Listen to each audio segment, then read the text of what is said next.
తండ్రి, గొప్ప దేవా, మీకు స్తోత్రం చెల్లిస్తున్నాము. ఉదయ కాలం వేళ ప్రభువా, మరి వరుడు వధువు వారిద్దరూ మరి భార్య భర్తలుగా మీ ఎదుట, సంఘం ఎదుట, పెద్దల ఎదుట, దైవజనుల సమక్షంలో వారు జమ చేయబడుతుండగా మీ సన్నిధి తోడుగా ఉంచండి. వారు కలిసి ఉండడానికి కావలసిన మరి సలహాలు, హెచ్చరికలు, జ్ఞానాలు దయచేయమని నా ప్రభువా, మరొకసారి ఇది మొదలుకొని మీరు ఆఖరి వరకు వారితో మీరు ఉండాలని, వారిని మీరు అన్ని విధాలుగా ఆశీర్వదించాలని కృతజ్ఞతలు చెల్లిస్తూ, ఇంకా ఈ వివాహములకు రావాల్సినటువంటి అనేక మంది బంధుమిత్రులను కూడా నడిపించమని, సమయానికి వచ్చిన ప్రతి ఒక్కరిని బట్టి వందనాలు తండ్రి, ఈ దాసులను బట్టి వందనాలు, మరి ప్రతి ఒక్కరిని జ్ఞాపకం చేసుకోమని యేసు నామములో ప్రార్థించి వేడుకుంటున్నాం తండ్రి. ఆమేన్, ఆమేన్.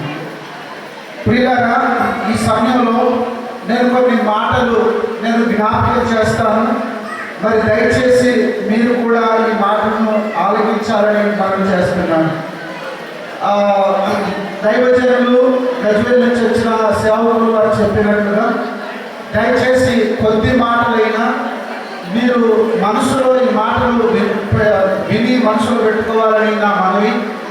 ఎవరి దారి వారిది, మధ్యలో గోదావరి అన్నట్లుగా మీరు వినొద్దు, మీరు అలా ఉండొద్దు.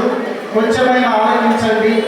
ఒకవేళ మీరు ఆలోచించకపోయినా పర్వాలేదు, కొంచెం నిశ్శబ్దంగానైనా ఉండండి.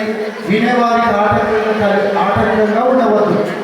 తర్వాత మీరు మనందరం కూడా ఈ నూతన వధువులను ఆశీర్వదించడానికి, వారి వివాహంలో మనం కూడా పాల్పంచుకొని వారి సంతోషంలో మనం సంతోషపడడానికి మనందరం కూడి వచ్చాం.